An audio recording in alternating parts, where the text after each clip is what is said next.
This time on Fifth Gear, we do the unthinkable and put a pair of Lamborghinis through an all-terrain challenge. Jason and I brave the very worst of Welsh weather in 400 grand's worth of prime Italian beef. It just feels like I shouldn't be doing this. We give Peugeot's distinctive 408 the team test treatment, It's different, isn't it? although their efforts to reinvent the wheel fail to impress. Tell them to change the wheel to one that's actually a wheel and make it bigger and that you can actually see the display through. And Jimmy uncovers the secrets of the British company making cars for Ferrari at a fraction of the cost. But there is one small catch. It's a little rocket ship!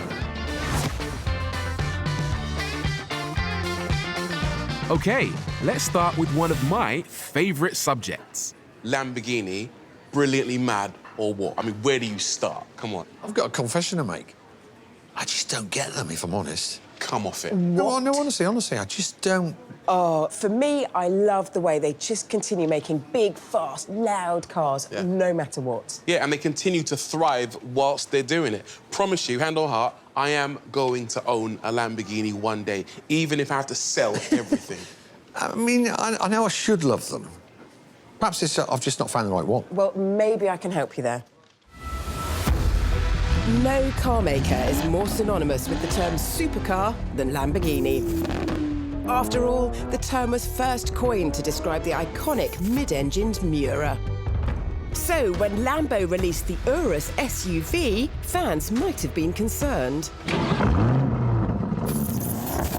But it was an SUV created the Lamborghini way, and I loved it. The Urus has got an extravagant, razor-sharp exterior that only Lamborghini could get away with. No other SUV looks like this. And the Urus didn't just nail the supercar looks, it had the performance to match. It is now Lambo's best-selling car. 6,000 went last year at nearly 200 grand a go.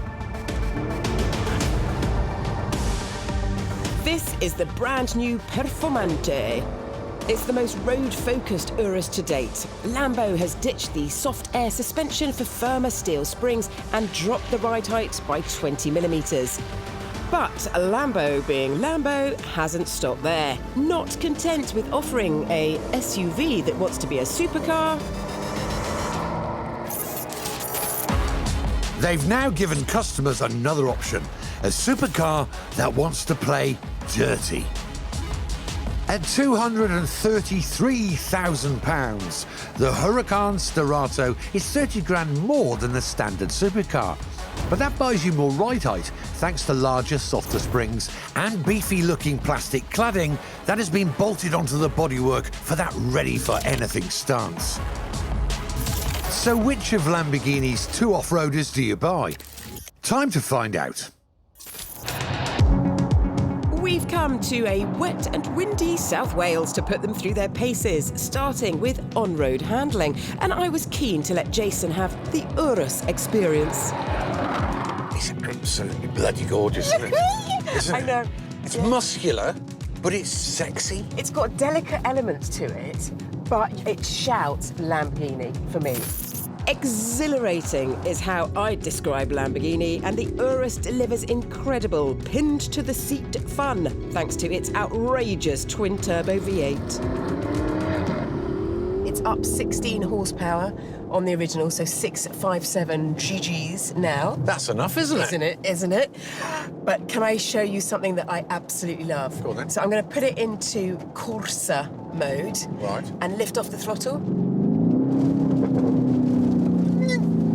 Oh, I need to do that again. Do you know what? I'd have that on all the time. Isn't that great? That pop, bang, crackle is pure theatre.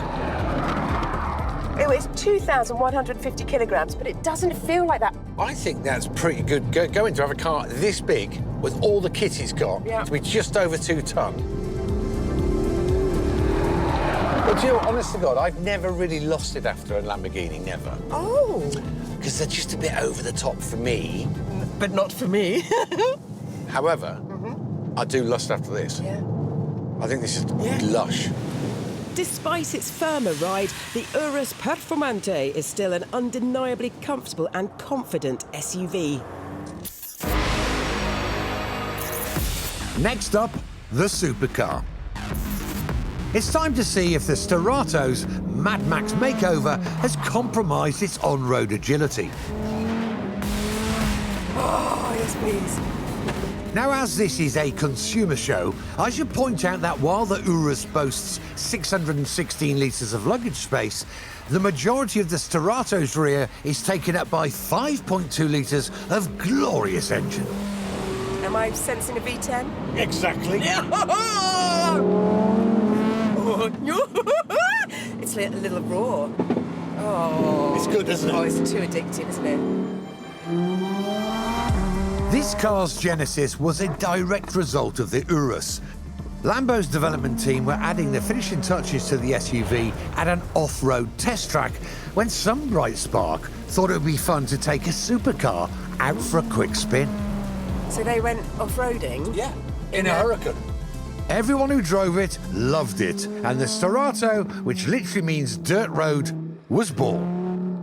What do you think the ride's like? Honestly, I think the ride's really good. I all right, really isn't do, yeah. We're going over some unbroken surfaces, the odd pothole, and I've not felt a Yeah. smash or a bang or a crash. In a per normal car. Huracan, Yeah. it would be crashing. Yeah. So do you reckon it's lost any of its sporty carness? There is an element to it where I would be able to feel smoother, stickier tyres through the wheel. But overall, So the Sterrato's off-road modifications haven't compromised its on-road competence. In fact, I reckon they've improved it. Later on, the next challenge for our Go Anywhere Lambos will be the true test of their off-road ability. We're unleashing our £200,000 Raging Bulls on a gravel-strewn rally stage. the car is coping really well. I'm not. Meanwhile, in Oxfordshire, Fifth gear, letting Jimmy DeVille on a track with a Ferrari. but things aren't exactly as they seem.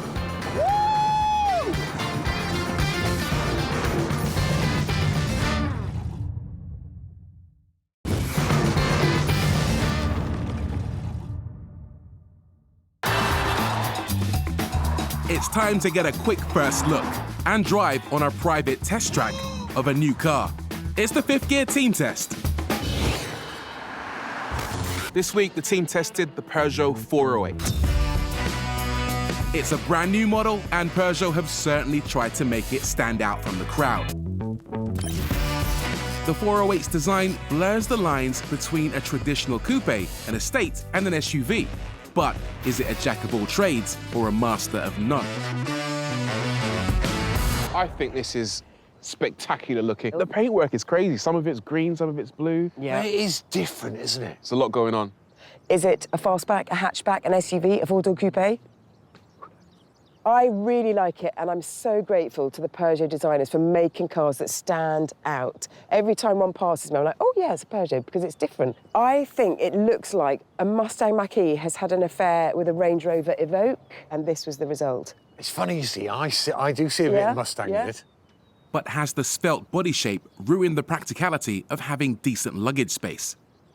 Boot space is kind of okay, what, just over 500 litres, which is, what, acceptable? And Yeah. the seats fold down quite flat by all accounts. That's Cool, not so too should bad. we put that literage into usable pardon? language? How And many cases do you normally bring? yeah, if the on three of holiday? us were going away, I'd take a soft and a carry-on.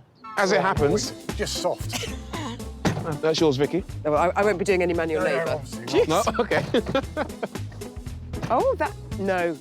What do you mean, That's no? not going to work. Well, there's well, only one way let's- to find out. Jeez, I reckon it will. I don't like that load lip. That gets in the way. that's never going to work. No, what? That'll be fine. Definitely. Is that gonna? Oh my God. Yeah, that's That'll sweet. work. Do you know what, boys? I will never ever let you pack my car. No, it's not going to having work. It knows already. It knows. Do you know why it knows? Because in this door is a woman, right? And who knows? That's perfect. Bit of tape. Off we go. Actually, this is quite annoying because it's got this thing here. I'm used to parcel shelves that have a little bit of string where they dangle freely and you can kind of lift it out the way and they move in harmony with your luggage inside. This is taking up space and there's nowhere to put it. What are you gonna do? Oh, I'm off on holiday. See you later. What he didn't realise is you can lift up the little boot flap at the where the spare wheel is and just slide it underneath there. That boot lid makes me unhappy, but this cabin cheered me right up. Brilliant. I tell you what, it feels really high quality, doesn't it? Yeah. Nice bits of Alcantara, you know, all this little Ambient stitching, lights. details, ambient lights, yeah. The seats are really good. I love them. I can't tell you how much, though, I do not like this steering wheel. I hate it. Because you've got to look over the top to see the dash, haven't you? You've got to. If you like sitting low down, you can't see that display. So you've got to. No other car I've ever come across do you go over the steering wheel to look down towards your dash and It's go. a very strange design. Because look at that. Even if you can see over the top, you then turn the wheel, and then you can't see over the top because it's not a circle. It's I see what you mean, yeah, it's because they've got just- that cutout. Yeah, it's just ridiculous. How do we feel about these controls here? So these don't actually control the climate. You press the fan button and then it brings puts it it on the up on the screen. screen. We can speak to the computer, so should we ask if it can do something? So that might save you pressing a button. Has he got a name? I think it's called Sally. Sally, could you turn on the heated seats, please? I'm sorry, but I am unable to physically interact with the car's features. That's really You may handy. need to manually turn on the seats. I don't think I've ever heard somebody come back and say, do it Do it yourself. yourself. That's brilliant, isn't it? It's like, no, no. Oh, I love that. All right, should we go for a drive? Yeah, let's do that. Yeah. Before we go, guess the engine size. What engine would you put in a car this big? 1.6, 1 point, yes, something like that. A 2-litre V6. That's what I would Oh, like yeah. in here. Yeah. 2 litre exotic. Yeah, thank you. Okay, it's a 3-cylinder 1.2. So See you later. No. No, I'm not getting out. 1.2, 3-cylinder. Time to hit the track. How are you getting on in the driving position then, Rory? You look really comfy. Do I look comfy? It feels like I'm driving a child's toy car. You know the little ride-ons? Yeah. Yeah. Where you're holding a tiny steering wheel and your legs are up by your knees. That's what it feels like. To be honest, that's what it looks like. I'm not happy. And also, I can't see how fast I'm going. Genuinely. Yeah. It's a 1.2, mate, you won't be doing anything. Hold on to your hats. I'm gonna accelerate. That's flawed. It took a while, didn't it? But now we're moving. It's still flawed. Do you know what? It's better than I thought it was going to be. That was downhill. downhill. Despite its sporty styling, the 408 seems to have a powertrain that's more about frugality than fun. It's not built for performance, is it? No. It's just not enough. You know, it needs a 2-litre engine in that car. See, the problem with having such a small engine with no power is it'll always be up and down the gearbox. And you have to work it harder, which is going to consume more fuel. Well, if you look at the combined fuel figures, it's 40 mpg. I would have expected much more than 40 out of this, would you not? Yeah. I would tell you what I'm actually getting, but I can't see over the steering wheel. Don't worry about it. Peugeot have decided you don't need to see Don't need to that. see it. Don't need to see it. Peugeot have jumped on the artificial intelligence bandwagon and gifted the 408 AI superpowers. Ask it a complex question. All right, here we go. Why does this car have such a stupid steering wheel? I'm sorry if you find the steering wheel design unsatisfactory. We do. The steering wheel design of Peugeot cars is carefully crafted to provide a comfortable and ergonomic driving experience. Liar! Rubbish. Liar! Designed to ensure easy maneuverability and precise control of the vehicle. If you have any specific concerns or suggestions regarding the steering wheel, I do. you can forward them to the appropriate team at Peugeot for consideration. Do it! Do it now. Do it now. Tell them to change the wheel to one that's actually a wheel and make it bigger and that you can actually see the display through. So, steering wheel aside, have Peugeot created the perfect blend of SUV, coupe, and estate with the 408? Is the 408 a jack of all trades or is it a master of none? I like the way it looks, but I worry that there aren't enough people out there who are going to be fans of this kind of really convoluted design. I love the outside. I love the interior. But the engine's rubbish. And I'm going to give it A mediocre 6. A 6. A pretty decent 7.5. That means the Peugeot 408 has a team test score of 19.5 out of 30. As far as we're concerned, it doesn't quite cut it as a jack of all trades.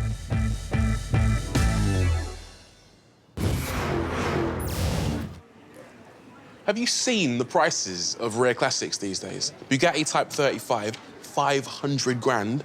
Aston Martin DB5, £1 million. I mean, I saw a Bentley blower where it went for 800 grand. I mean, that's insane. Hang on, boys. You do know that you can get these cars, hand-finished classics, for a fraction of the price? You're joking. I know. I couldn't believe it either. Which is why I had a little word with our mate Jimmy and asked him to go and investigate. This is Bicester Heritage in Oxfordshire. Formerly a World War II RAF base, it's now home to over 50 specialist automotive businesses and calls itself the UK's hub of historical motoring excellence. It's not just old vehicles that are given a new lease of life. The engineers who work here help preserve the knowledge and the skills that go into maintaining and building them. And these skills are being passed to the next generation of hand fabricators, but I'm not actually here to see old classics. If you've ever lusted over cars like the Bugatti Type 35 or an Aston Martin DB5, but you don't have the bank balance to put one in your garage, well, there's a company here that can give you the classic of your dreams, but there is one small caveat. I've come to the little car company to find out how they are harnessing traditional car building skills to create these fantastic machines at a fraction of the cost. Ben Headley is their founder and CEO. My jaw is already on the floor. Come on, tell me, what is this company all about? So we're the little car company. We make scaled-down interpretations of classic cars. We make them in partnership with Bugatti, Ferrari, Aston Martin, Bentley. Ferrari kind of see this as a way to engage the next generation of customers. You can go to your Ferrari dealer and buy one. We just happen to make them for Ferrari here in the UK. I want to see how you do it. I'll show you around. They're not road legal, but Ben's Ferraris aren't toys. These are fully licensed, scaled-down replicas of the 1950s classic 250 Testarossa. And the price is grown up too. They start at just under £100,000. But I guess it's a bargain when you consider that the cheapest 250 you could buy today will set you back £30 million. So this is where we store all the bits to build the cars.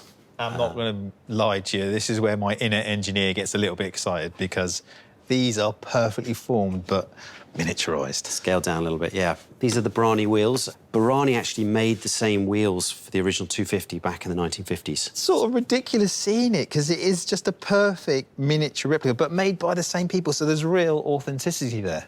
You'll like these. These are the Bilstein dampers we have and IBAC springs made custom for us. Yeah, I was going to say, because that isn't a standard spring and shock. I mean, that is miniaturised. Yes, slightly smaller, but completely modern tech.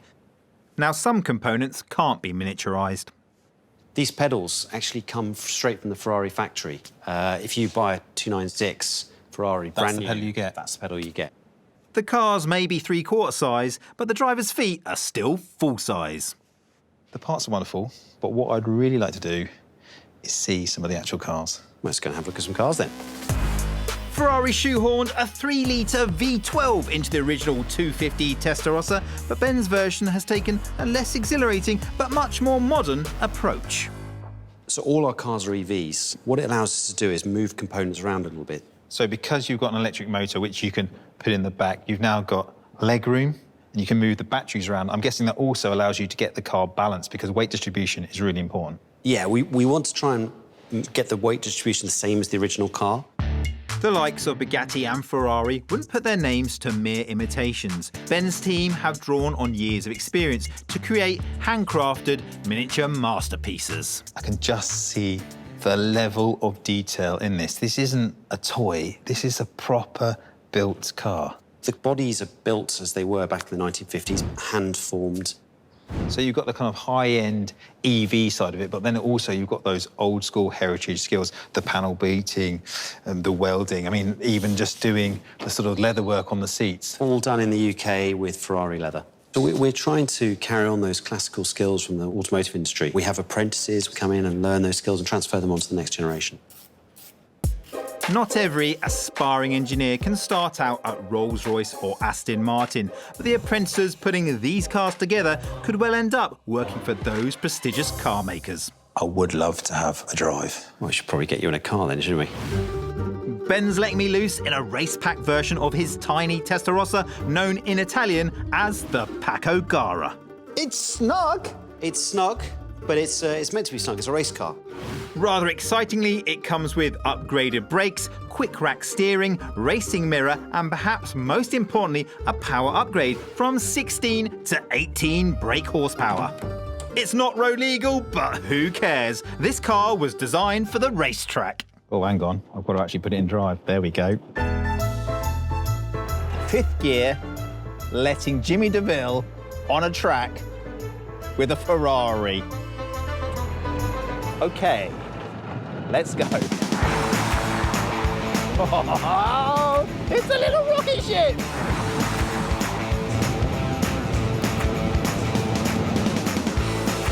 Despite the fact it's an EV, the way it handles feels like a Ferrari. I mean, the steering, it's absolutely bob on. This Ferrari has a reputed top speed of 50 miles an hour. Well, I tell you what, when you're this small and this close to the ground, it feels like 150 miles an hour. Woo! We don't play enough as adults, and this is the perfect way to play. So what do you think? Ben, I've got to be honest, I've been beaming from ear to ear, but listen, I got in it thinking it looks a little bit like a toy, a very fine toy, but when you get it on the track, it drives like the real thing. It is incredible. Oh, thank you. The Little Car Company are doing a great job of preserving classic designs and supporting the next generation of apprentice engineers. Just shy of 100 grand, these little cars are definitely for big kids who have a lot of pocket money. And for those of us who want to play even harder, the Little Car Company have got us covered. They've already started a race series for their compact classics. Now, where do I sign up? Up next, Vicky dives into the classifieds in search of second-hand heroes and plucks out a pair of hot hatches from 2 different decades. This does seem a bit of a bargain. And Jason is putting premium SUVs to the test as he pits a V6-powered Alfa Romeo Stelvio against an all-electric Kia EV6. Oh, God, this is a very, very, very good car.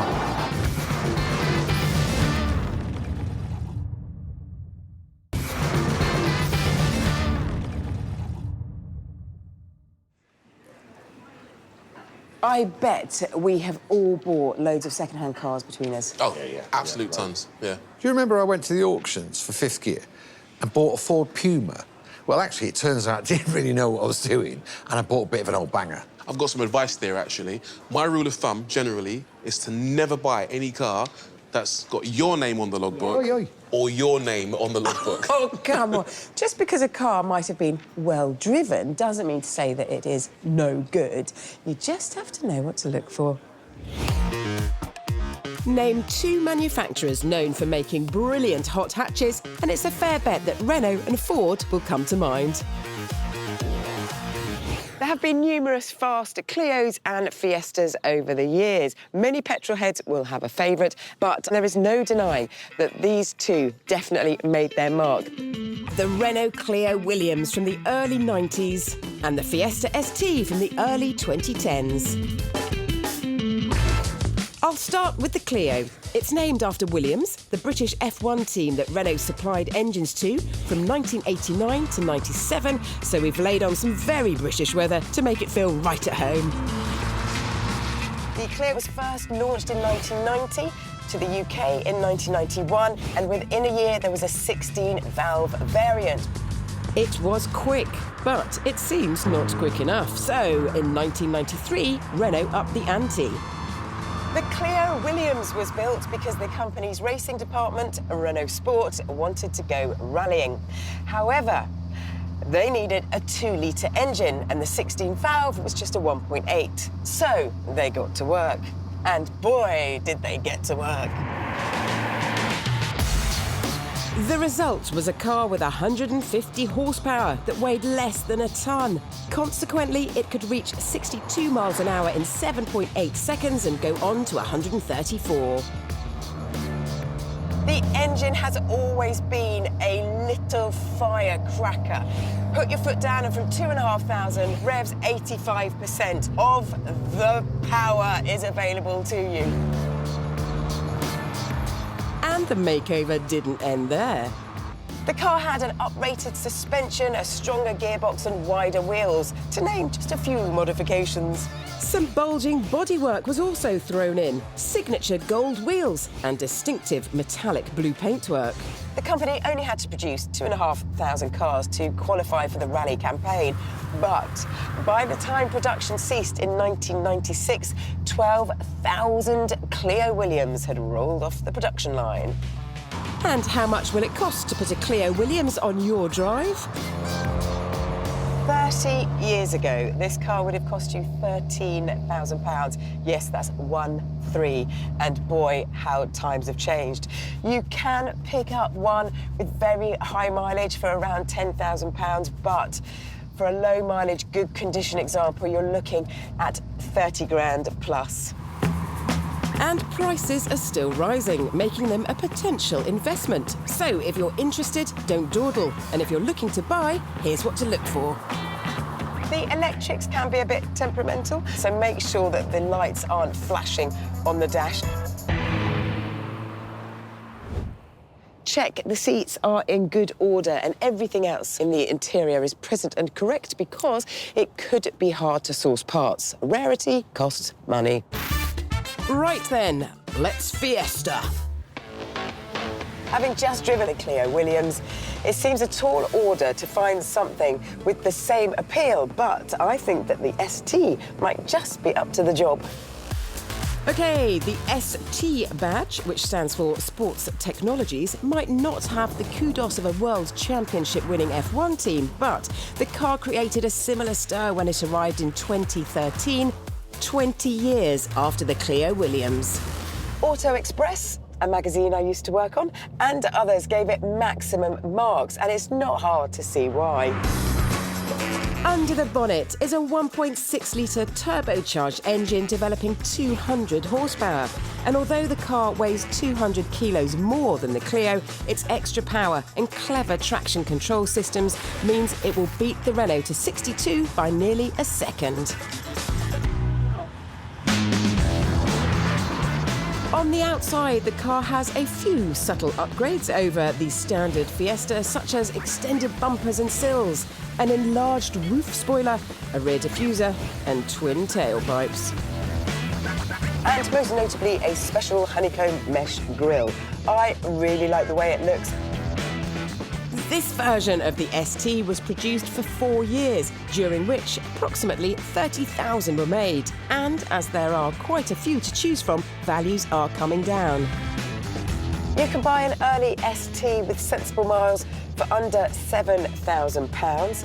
10 years ago, the starting price was about £18,000, so this does seem a bit of a bargain. What can go wrong?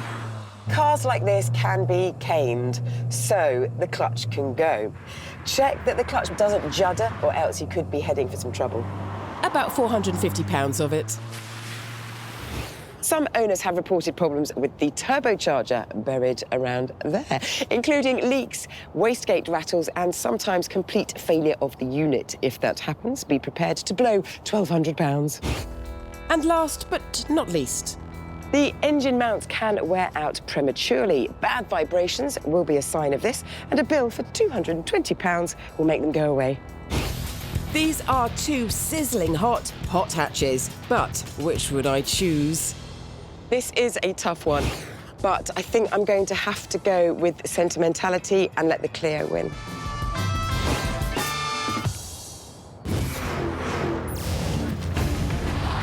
two recently updated performance SUVs, but with very different drivetrains, go head-to-head on the track.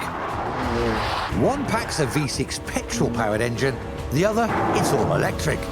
But which is the fastest? Let's have a fifth-gear shootout. The Kia EV6 GT is an electric SUV with mind-blowing performance. It's got twin motors that produce 577 horsepower and gets it from 0 to 62 in 3.5 seconds. I mean, that's impressive. The Alfa Romeo Stelvio Quadrifoglio is powered by an old-school 2.9-litre V6, which generates 520 horsepower and launches it from 0 to 62 in 3.8 seconds. Oh my word, it's quick. 5 years ago, if you told me a Korean EV and a raughty Italian V6 could go toe-to-toe on a track, I would have thought you were mad. But now, such is the pace of change, I'm going to find this one hard to call. First up, it's the Stelvio. What a glorious interior. I mean, the leather's just beautiful.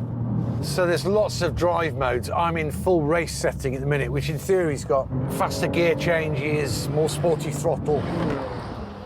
Oh my word, it's quick. But it isn't all good news for the Alfa. There's something really strange going on with the stability management.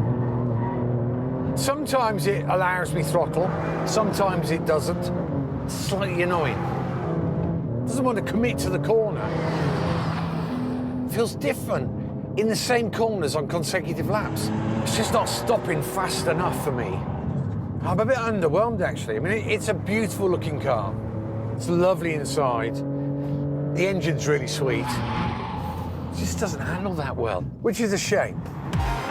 Especially when you consider this model costs close to £95,000. Let's see what the stopwatch says, because that never lies. Time for a fast lap. Oh my God. No, I'll tell you what, the brakes are rubbish on this.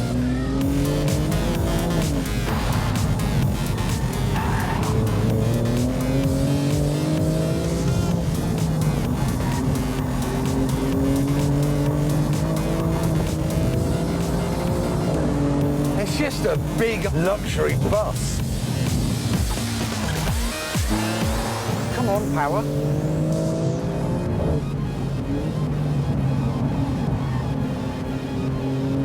Come on!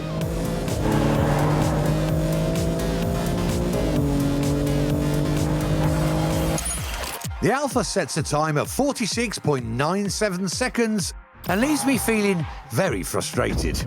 I'm really disappointed in this, because it's a beautiful, stylish-looking car. It's lovely inside. Such a shame. Now for the Kia EV6 GT. Do you know what? Wow. At just over £64,000, the EV6 is over 30 grand cheaper than the Alfa.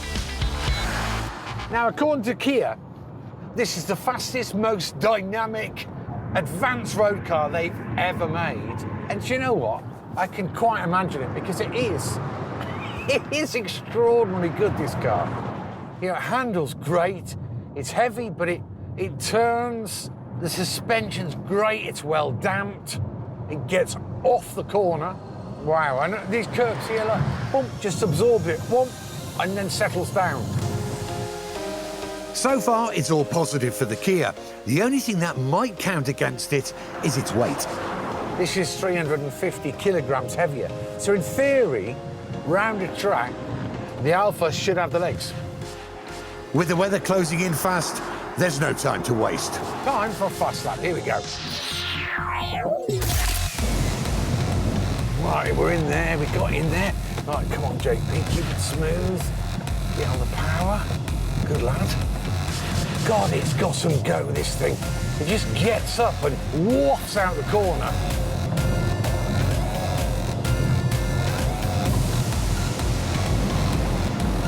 God, it's so quick. At the halfway checkpoint, the Kia is 0.6 of a second ahead.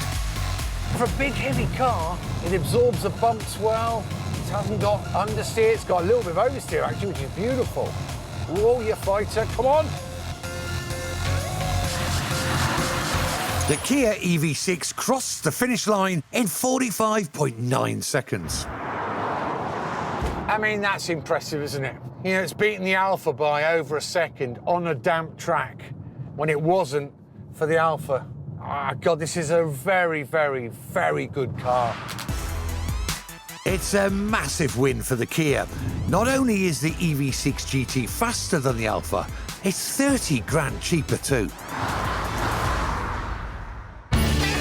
Next, please look away if you're squeamish. A pair of innocent Lamborghinis are about to be treated very badly indeed. I'm really out of my comfort zone. Well, me too.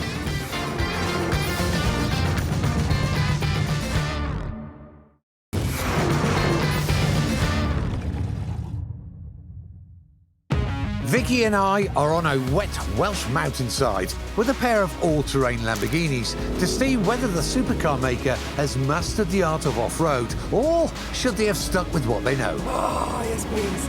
The Urus Performante is Lambo's family-friendly SUV that looks, drives and sounds like a supercar. It shouts Lamborghini for me. While the Huracan Sterrato is a supercar that looks, well, ready for the zombie apocalypse. Our on-road test proved that both cars were uncompromised by their off-road enhancements. But our next challenge will put their all-terrain superpowers front and centre.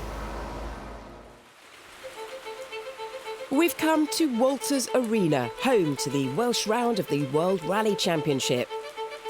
And Jason's about to go maximum attack around a gravel-strewn rally course in a Lamborghini supercar. Shall we give it a little tickle? Do let's.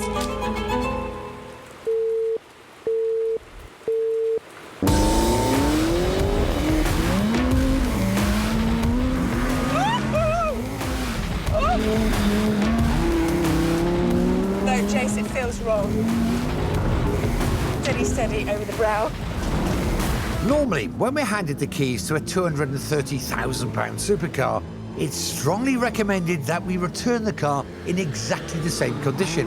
When Lamborghini dropped off the Sterrato, they told us, fill your boots. It's an absolute juxtaposition because the car is coping really well. I'm not. It just feels like I shouldn't be doing this.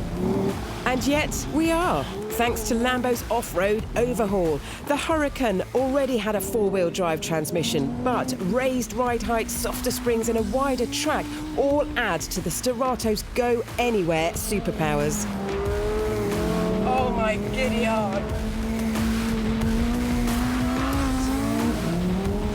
I am actually quite scared.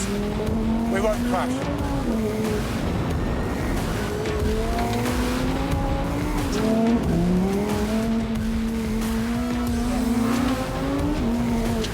Okay.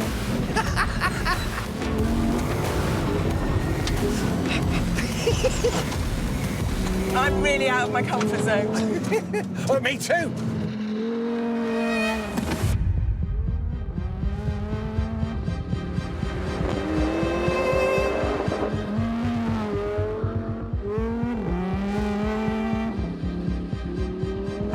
Rapidly fast. That is just ridiculous.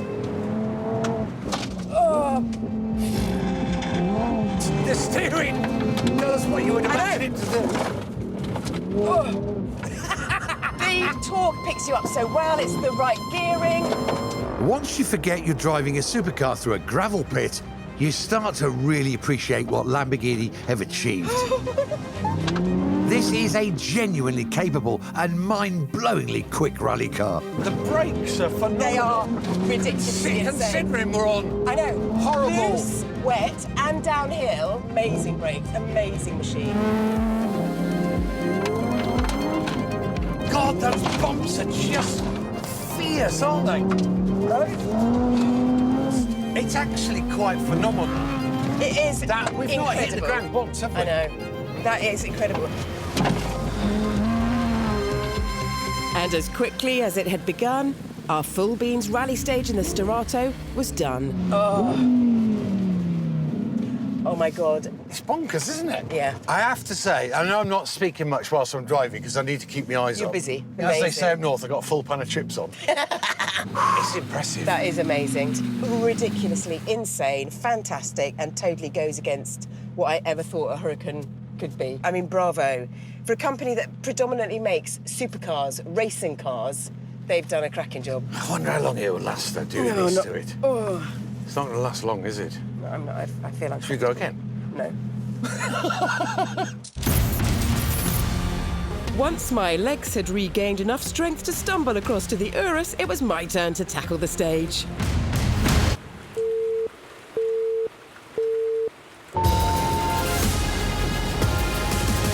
While Jason's supercar had been expertly fettled to excel on surfaces like this, my SUV has been stiffened and lowered for optimum road performance. Has it held onto any of its off-road prowess? I feel like I'm in a totally different car. Like a totally different species. I mean, this feels like a 4x4 off-roader. I know! Don't you think? This is cruising over the bumps. This is much more supple, isn't it? However, despite the SUV's go-anywhere styling and softer ride, I am painfully aware of the Urus's road focus upgrades. I mean, I'm just so worried. I really am Right. worried that I've got... About damage. Yeah, I know. because I'm 20 millimetres lower than normal. And I don't think rally driving was top of the list when Lambo spec'd these giant 22-inch rims with itsy-bitsy low-profile tyres. It's a huge stone there. Yeah. Yeah. It just feels wrong. Do you know what? It doesn't sound like a V8. I think that's the turbos, isn't it? Yes, yes. I've got twin turbs. Oh. So what's the steering like? Really direct? It is... Or is it a bit, No, a bit of a delay? Soft. It's gone a bit soft. The brakes are good though, aren't they? Oh. Hello, look at you giving it the big bump flick. Like the Huracan, the Urus is an absolute blast to drive on the Welsh gravel, but that's where the similarities end. Whilst that Huracan Yeah. is, without a doubt, faster and more aggressive and more extreme, I'd rather do a whole day in this round here. Yeah. I mean, it's almost like you can have a cup of tea whilst you're going down. Yeah. Hello. Hello. Ooh.